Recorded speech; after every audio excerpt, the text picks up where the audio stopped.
on sait bien que l'Ouganda fonctionne avec les ethnies. Il y a des sensibilités ethniques. Kyagulanyi, qui est du Bouganda, qui a été élu au niveau... Moi, j'ai suivi il y avait des gens, des journalistes assez indépendants qui n'étaient pas de l'Ouganda, qui ont décrit. Chez les Baganda, Kyagulanyi, il a eu plus que Museveni. Et chez les Banyankore et les Banyoro, c'est Museveni qui a eu beaucoup de voix au-delà de... il y a eu beaucoup d'écarts. Le problème, c'est que Kyagulanyi, il a des idées assez, disons, entre guillemets, révolutionnaires ou assez très modernes. Et les gens, les anciens, par exemple, même chez les Baganda, avec ces idées, ils n'arrivent pas à suivre. Ils trouvent qu'il est assez jeune, que ce qu'il dit, ça ne peut pas s'appliquer. Ce qui fait que ça fait un écart. Donc, le problème, c'est que Museveni n'a pas eu en face de lui quelqu'un d'une certaine maturité. Bon, maturité, oui, mais dans un certain âge... Vous trouvez presque des excuses? Non, c'est pas des excuses. Normalement, on ne doit pas mourir pour une élection en Afrique, mais il se fait que tout le temps, c'est comme ça. Enfin, la peur, malheureusement, la peur de l'opposition... Pas partout, ne dites pas en Afrique, parce que c'est un continent quand même.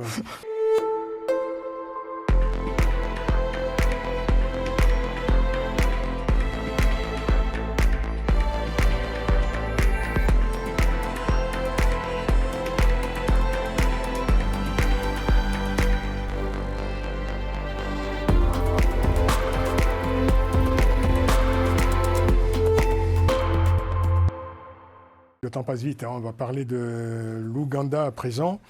Yoweri Museveni, 81 ans, au pouvoir depuis 40 ans, a été déclaré réélu à l'issue de la présidentielle du 15 janvier dernier.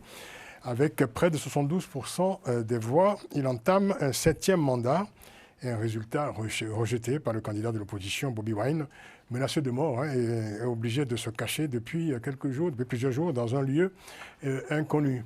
Alors Alfred, vous qui connaissez bien l'Ouganda, mais je sais que Gratien aussi piaffe d'impatience d'en parler. Je vais juste qu'on dise un mot d'abord sur le président Yoweri Museveni. On se souvient, il y a 40 ans, voilà, c'est militant progressiste, théoricien des luttes de libération, militant anticolonial. Voilà, un homme qui a inspiré quand même toute une génération. Je me souviens, il y a 40 ans, on écoutait, je veux dire, bien sûr, beaucoup d'attention Yoweri Museveni. Manifestement, l'histoire se termine plutôt mal, hein, avec une présidence à vie et un régime tyrannique. Est-ce qu'on peut parler là, je veux dire, d'un désastre, un de plus? Comme j'aime à le répéter, à le dire, hein, les gauchos finissent toujours très mal vers la dictature. Et là, Est-ce que vous avez contre les gauchos? Non, je n'ai rien contre eux, justement. Mais effectivement, tu as très bien fait de rappeler comme en 1986, quand il arrive au pouvoir, effectivement, il y a un élan, il y a un soutien qui est là, et où on se dit... Enfin, bon, l'Ouganda est débarrassé de ces vieux démons, ces vieux présidents, Obote, Idi Amin, etc., qui avaient là un tournant. Sauf que, comme on dit, l'appétit vient en mangeant. Une fois qu'on a goûté au pouvoir, surtout chez nous en Afrique, on ne veut plus quitter ce pouvoir. Pourquoi? Parce que les objectifs initiaux qui étaient justement d'établir un système équitable, socialiste, tout ce que l'on veut, a fini par rencontrer le réel. Et le réel, c'est que quand vous ne disposez pas des moyens pour soutenir votre politique, eh bien, vous finissez justement par l'autoritarisme, et c'est ce qui arrive malheureusement à Yoweri Kaguta Museveni, qui 40 ans au pouvoir, 7e mandat, muselant toute son opposition, Isaac Besigye qui est en prison, qui risque de crever, Bobi Wine qui est en fuite, alors on ne sait pas s'il est au Kenya, pour le moment, mais et puis il y a eu des morts. Vous voyez, nous avons déploré ici. Il y a eu des morts d'ailleurs, dont s'est réjoui le fils du président Museveni, hein, Muhoozi Kainerugaba, vous le dites plus vite que moi, qui s'est réjoui d'avoir tué avec l'aide des forces de sécurité 22 aux opposants qu'il qualifie de terroristes, et il espère que l'opposant Bobi Wine sera tué à son tour. Voilà donc l'ambiance. Alors, comme je disais, mais après, Gratien pourra toujours embrayer là-dessus, on se plaignait ici de ce qui était, ce que Samia Suluhu, ce qui s'est passé en Tanzanie. disant qu'il y a eu plus de 2000 morts et que ça ne devait pas se terminer de cette manière-là. Eh bien voilà que la même chose est refaite en Ouganda et normalement on ne doit pas mourir pour une élection en Afrique, mais il se fait que tout le temps c'est comme ça. Enfin, la peur, malheureusement, la peur de l'opposition. Pas partout, ne dites pas en Afrique, parce que c'est un continent quand même, c'est quand 4 pays. Je veux bien la nuance casuistique de Francis, mais quand on prend... Pas la désolation là sur partout. Quand même.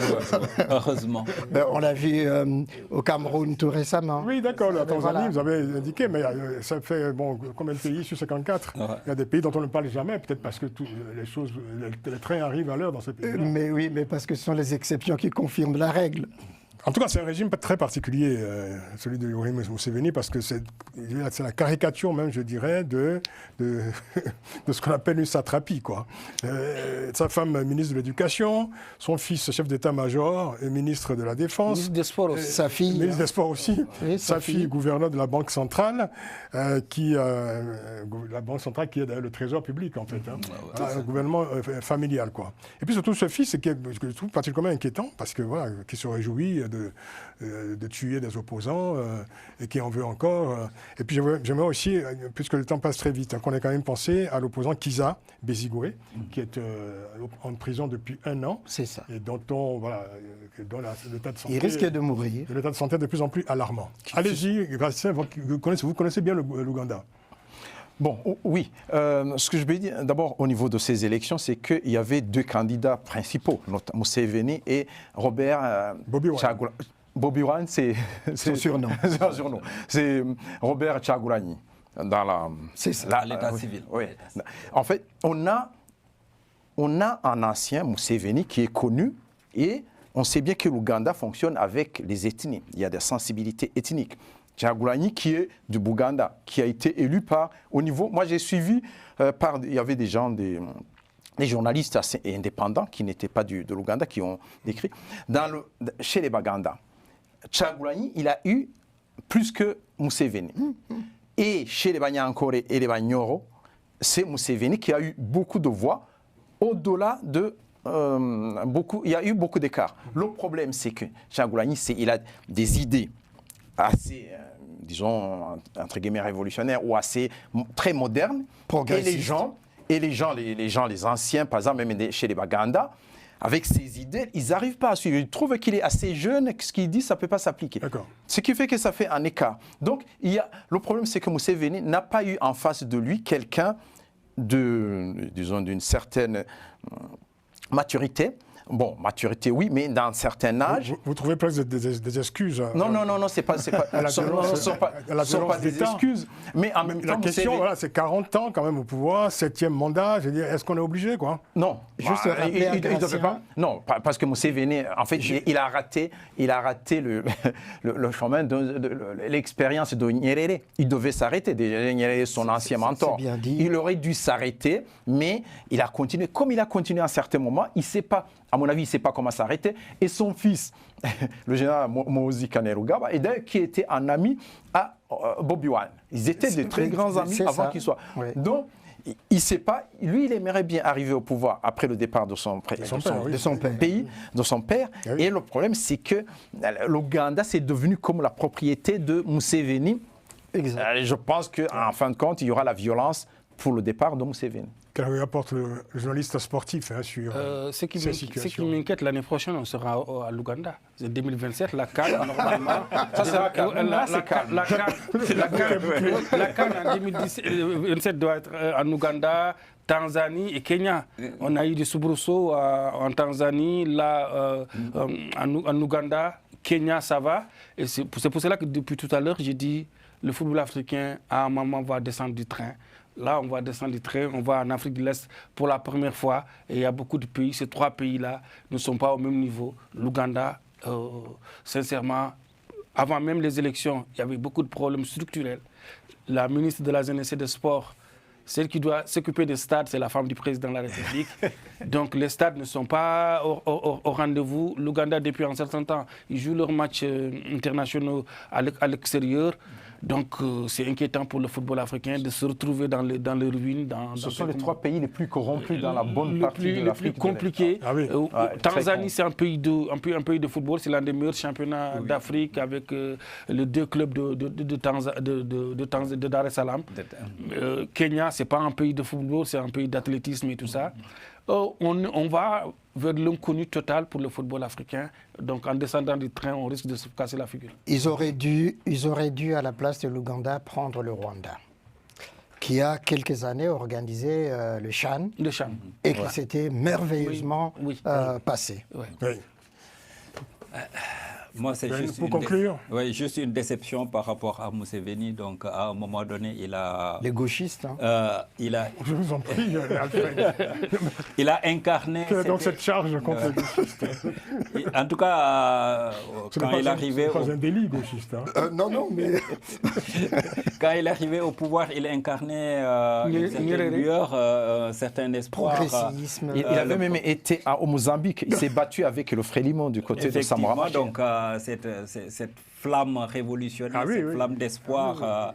Et nous, à un moment donné, moi j'étais encore tout jeune, mais on le comparait à Thomas Sankara. C'est ça. C'est ça. On voyait en lui, un futur grand de l'Afrique, et à un moment donné même, on le mettait au même pied d'estral que Nelson Mandela. Et là, le pouvoir qui rend complètement fou avec cette gestion familiale, pour ne pas dire clanique, de l'Ouganda. Il a patrimonialisé le pays. Ben, merci, on arrive au bout de... Alors on aurait pu en parler beaucoup, parce que on a quand même là, je dirais, l'archétype de la dictature. C'est une véritable caricature. Je veux dire, il faut dire bonne chance aux Ougandais, mais quand je vous écoute là sur la caméra, évidemment, la situation est particulièrement compliquée. Et, voilà. Pour la prochaine CAN.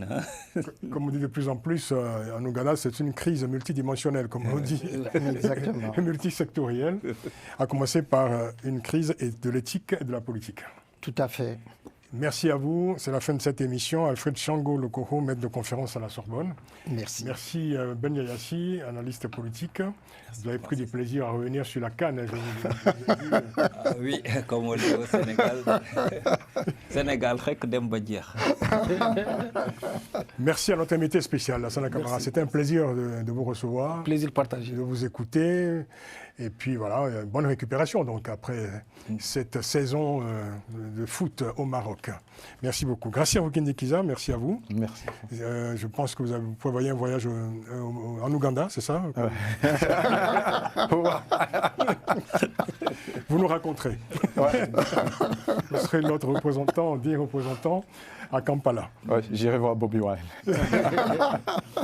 Merci en tout cas, merci, un grand merci à l'équipe, l'indispensable équipe technique, Moustapha Kanté et Romain Clicquot de Menk. Rendez-vous la semaine prochaine pour une nouvelle édition de Panel Hebdo. En attendant, prenez grand soin de vous. À très vite.